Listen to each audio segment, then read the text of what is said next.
شادی کے 32 سال بعد ہم میاں بیوی کا پہلا جھگڑا ہوا اور نوبت طلاق تک پہنچ گئی۔ اگر میرے بیٹے بڑے نہ ہوتے اور وہ مجھے کنٹرول نہ کرتے تو میرا گھر ٹوٹ جاتا۔ ہم دونوں میاں بیوی اب اکٹھے رہ رہے ہیں لیکن ہماری بات چیت نہیں ہوتی۔ مجھے سمجھ نہیں آ رہی کہ میں کیا کروں۔ وہ اداس لہجے میں بتا رہے تھے اور میں حیرت سے ان کی طرف دیکھ رہا تھا۔ ان کی کہانی دلچسپ تھی۔ ان کی لو میرج ہوئی تھی، میاں بیوی پوری زندگی خوش رہے، اللہ تعالیٰ نے صحت مند بچے دیے، وہ پڑھ لکھ کر سیٹل ہو گئے، گھر بار گاڑی بلکہ گاڑیاں اور کاروبار بھی ٹھیک تھا، سٹیٹس بھی تھا، لہٰذا ان کی زندگی میں مسئلہ کوئی نہیں تھا۔ بیگم صاحبہ بھی نہایت عاجز اور ہمدرد تھیں، یہ ہمیشہ خوش رہتی تھیں، لیکن پھر شادی کے 32 سال بعد ان کا خوفناک جھگڑا ہوا اور آخر میں دونوں کے درمیان بات چیت بند ہو گئی۔ یہ ہفتے میں ایک دن میرے ساتھ ملاقات کرتے ہیں۔ کل تشریف لائے تو ان کی جذباتی حالت خراب تھی، آنسو ٹھوڑی تک آ رہے تھے اور آہیں رک نہیں رہی تھیں۔ میں نے انہیں پانی کی بڑی بوتل اور گرین ٹی کے 3 کپ پلائے۔ جب ان کی حالت سنبھلی تو میں نے جھگڑے کی وجہ پوچھی۔ لڑائی کی وجہ انتہائی مزاحیہ تھی۔ انہوں نے بتایا کہ 15 دن قبل میں شام کے وقت گھر گیا تو میری بیوی کا منہ پھولا ہوا تھا۔ میں نے وجہ پوچھی تو اس نے شکوہ کیا کہ جب ہماری شادی ہوئی تھی تو آپ نے مجھے منہ دکھائی کیوں نہیں دی تھی۔ میں نے حیرت سے پوچھا کہ منہ دکھائی کیا ہوتی ہے؟ اس کا جواب تھا، اچھا اب آپ کو یہ بھی معلوم نہیں۔ میں نے اسے بڑی مشکل سے یقین دلایا کہ میں اس واحیات چیز کے بارے میں بالکل نہیں جانتا۔ مجھے اس نے بتایا کہ خاوند شادی کی پہلی رات بیوی کو جو تحفہ دیتا ہے وہ منہ دکھائی ہوتی ہے، اور آپ نے مجھے کوئی تحفہ نہیں دیا تھا۔ میں نے جواب دیا، میں تمہیں پوری زندگی تحفے دیتا رہا، ان تحفوں کے سامنے منہ دکھائی کی کیا حیثیت تھی؟ لیکن اس کا کہنا تھا کہ منہ دکھائی زندگی کا اہم ترین تحفہ ہوتا ہے، عورتیں اسے پوری زندگی سنبھال کر رکھتی ہیں۔ اس چھوٹی سی بات پر ہماری تکرار ہوئی۔ میں اس وقت ڈائننگ ٹیبل پر بیٹھا تھا، میں نے غصے سے سالن کا ڈونگا اٹھا کر دیوار پر مار دیا۔ میری بیوی نے چاولوں کی ڈش میرے اوپر انڈیل دی اور اس کے بعد ہم دونوں کے درمیان دھینگا مشتی شروع ہو گئی۔ ہم نے ایک دوسرے کا سر کھول دیا۔ ہمارے بچے پہنچے تو ہم دونوں زخمی حالت میں دیواروں کے ساتھ ٹیک لگا کر بیٹھے تھے اور ایک دوسرے کو بددعائیں دے رہے تھے۔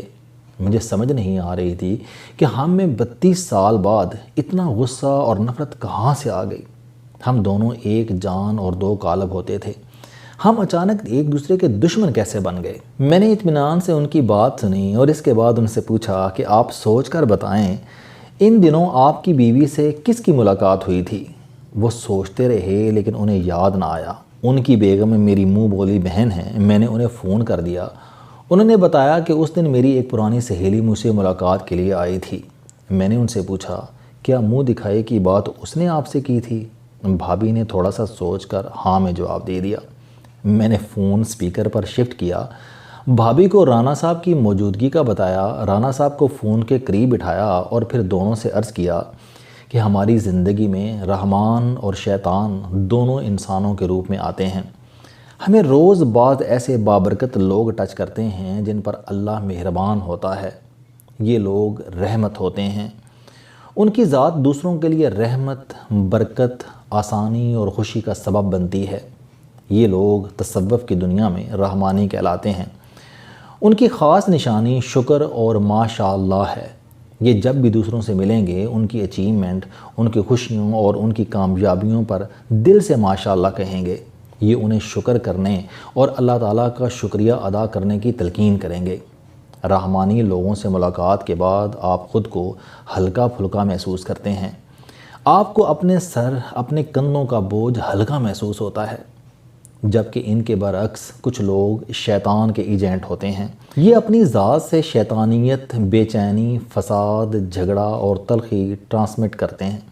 یہ جب آپ کے قریب آتے ہیں تو آپ کا سکھ، چین، آرام، آسائش، امن اور خوشی ختم ہو جاتی ہے۔ اہل تصوف ان لوگوں کو شیطانی کہتے ہیں۔ شیطانوں کا سب سے بڑا ہتھیار حقارت اور کیوں ہوتا ہے۔ شیطان کا جنم حقارت اور کیوں سے ہوا تھا۔ شیطان نے اللہ تعالیٰ سے کہا تھا کہ انسان مجھ سے حقیر ہے، میں اسے سجدہ کیوں کروں؟ چنانچہ یہ لوگ جب بھی آپ سے ملیں گے یہ آپ کو کیوں کے ہتھیاروں سے حقیر ثابت کر دیں گے اور یوں آپ کی زندگی کا چین اور امن ختم ہو جائے گا۔ میں نے بھابھی سے عرض کیا، بھابھی آپ کی وہ سہیلی بھی شیطان کی ایجنٹ تھی، اس نے صرف ایک فکرے سے یعنی تمہارے خاوند نے تمہیں منہ دکھائی کیوں نہیں دی، آپ کی ازدواجی زندگی کا بیڑا غرق کر دیا۔ یہ شیطان کا وار تھا۔ اللہ نے آپ پر کرم کیا، آپ لوگ بچ گئے۔ میں نے سینکڑوں لوگوں کو اس وار کے ذریعے برباد ہوتے دیکھا، لہٰذا آپ لوگ ایسے لوگوں سے بچ کر رہا کریں۔ بھابھی نے لمبی اور ٹھنڈی آہ بھری، اللہ تعالیٰ کا شکر کیا اور رانا صاحب سے معذرت کر لی۔ رانا صاحب نے بھی بیگم سے اپنی تلخ نوائی پر معافی مانگ لی اور یوں دونوں دوبارہ شیر و شکر ہو گئے۔ میری اپنی زندگی شیطان کے ایجنٹوں سے بھری پڑی ہے۔ میں نے 1996 میں پہلی گاڑی خریدی تھی، وہ 0 میٹر مہران تھی۔ میں نے بڑی مشکل سے دن رات کام کر کے 3 لاکھ روپے جمع کیے اور مہران خرید لی۔ میں نے ابھی اسے اپنے دروازے پر کھڑا ہی کیا تھا کہ مجھے ایک شیطان ٹکر گیا۔ اس نے گاڑی کے گرد چکر لگایا، قیمت پوچھی اور پھر مسکرا کر کہا، آپ نے سوئفٹ کیوں نہیں خریدی؟ وہ اس سے کہیں زیادہ اچھی، آرام دہ اور بڑی ہے، اور مہران اور اس کی قیمت میں صرف 1.5 لاکھ روپے کا فرق ہے۔ آپ یقین کریں، یہ فکرہ سن کر مجھے میری گاڑی بری لگنے لگی۔ میں اس کے بعد جہاں بھی جاتا تھا مجھے سوئفٹ نظر آتی تھی اور مجھے اپنی حماقت پر افسوس ہوتا تھا۔ یہ افسوس مہران کے بکنے تک جاری رہا۔ آج بھی جب پیچھے مڑ کر دیکھتا ہوں تو مجھے اپنی بے وقوفی پر افسوس ہوتا ہے۔ اللہ تعالیٰ نے مجھے 27 سال کی عمر میں اپنی کمائی سے 0 میٹر گاڑی خریدنے کی توفیق دی تھی، لیکن میں اس خوشی کو چھوڑ کر دوسری گاڑی کے تعصف میں گھلنے لگا۔ مجھ سے زیادہ بے وقوف کون تھا؟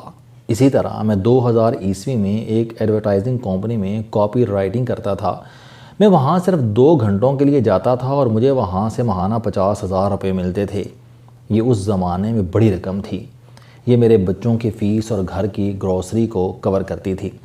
لیکن پھر ایک دن میرا ایک پرانا دوست وہاں آیا۔ اس نے میرا ڈیسک دیکھا اور تنزن مسکرا کر کہا، تم اپنا سٹیٹس دیکھو، تم APNS سے بیسٹ کالمسٹ کا ایوارڈ لے چکے ہو اور تم اس وقت 2x3 فٹ کے ڈیسک پر بیٹھے ہو۔ تم اپنی بے عزتی کیوں کرا رہے ہو؟ بس ان چند فکروں کی دیر تھی اور مجھے وہ جاب بری لگنے لگی۔ میں نے اپنے سٹیٹس کے چکر میں وہ جاب چھوڑ دی اور اس کے بعد مجھے اس سے آدھی رقم کے لیے روزانہ 6 گھنٹے اضافی کام کرنا پڑا۔ یہ صرف 2 مثالیں نہیں ہیں۔ میری زندگی کی ہر اچیومنٹ کے بعد شیطان کا کوئی نہ کوئی ایجنٹ میری زندگی میں ضرور آیا اور اس نے چند لمحوں میں میری اس کامیابی کا مزہ کرکرا کر دیا۔ اللہ نے کرم کیا اور زندگی کے مختلف مراحل کے دوران مجھے رحمان اور شیطان کا فرق سمجھ آ گیا۔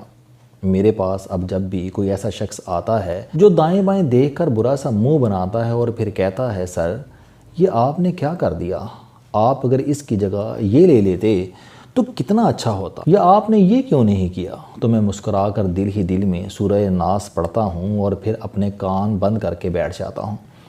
آپ کی زندگی میں بھی روزانہ ایسے لوگ آتے ہوں گے، آپ بس ان سے بچ جائیں۔ یہ شیطان کے ایجنٹ ہیں۔ یہ آپ کی خوشیاں اور کامیابیاں برباد کرنے کے لیے آتے ہیں۔ یہ آپ کا سکھ اور چین مارنے کے لیے آتے ہیں۔ چنانچہ آج سے جب بھی کوئی شخص آپ سے پوچھے کہ تمہارے خاوند نے منہ دکھائی میں تمہیں کیا دیا تھا، تم نے ورکنگ وومن کے ساتھ شادی کیوں کی، تمہارا خاوند روزانہ لیٹ کیوں آتا ہے، تمہارے بچے تمہاری کیوں نہیں سنتے، تمہیں دفتر سے اتنی کم تنخواہ کیوں ملتی ہے، تمہارے بیٹے نے اتنے کم نمبر کیوں لیے، تم نے اپنے بچوں کو آئی فون کیوں نہیں لے کر دیا، تمہارے ابو تمہیں نیا لیپ ٹاپ کیوں نہیں لے کر دیتے، تم اپنی گاڑی کیوں نہیں بدل رہے، تم اس محلے میں کیوں رہ رہے ہو، تم یورپ میں امیگریشن کیوں نہیں لیتے، تم اتنے کم پیسوں میں گزارا کیسے کرتے ہو، تم اپنے فضول باس کی فضول باتیں کیوں سن لیتے ہو، تم اپنے بچوں کے ساتھ کیوں نہیں رہتے، تمہارے بچے تمہارے ساتھ بدتمیزی کیوں کرتے ہیں، تم اتنا کام کیوں کرتے ہو، تم پتلے کیوں ہو گئے ہو، تمہارا رنگ کیوں پیلا پڑ رہا ہے اور تم اس مسجد میں نماز کیوں پڑھتے ہو، تو آپ اس کی طرف مسکرا کر دیکھیں، اللہ تعالیٰ سے شیطان کی پناہ کی دعا کریں اور وہاں سے جلد نکل جائیں۔ کیونکہ شیطان آپ تک پہنچ چکا ہے اور آپ اب جتنا عرصہ اس کے قریب رہیں گے آپ کا امن، سکون، شانتی اور سکھ کا دریا خشک ہوتا رہے گا، یہاں تک کہ آپ بنجر ہو جائیں گے۔ لہٰذا اٹھیں اور بھاگ جائیں، اسی میں عافیت ہے۔ السلام علیکم، آپ اسٹوڈنٹ ہیں، کوئی جاب کرتے ہیں، کاروبار کرتے ہیں، یا پھر آپ گھریلو زندگی گزار رہے ہیں، اگر آپ اپنی زندگی کو بدلنا چاہتے ہیں تو اس چینل علم دوستی پر آپ زندگی میں کامیابی کے لیے جاوید چوہری صاحب کے موٹیویشنل، سوشل، سیلف ڈسکوری سے ریلیٹڈ اور صحت سے متعلق بے شمار کالم سن سکتے ہیں۔ میرا دعویٰ ہے کہ یہ چینل آپ کی زندگی بدل دے گا۔ اس چینل کا مقصد اچھی باتیں معاشرے میں پھیلانا ہے اور اچھی بات کو دوسروں تک پہنچانا صدقہ جاریہ ہے۔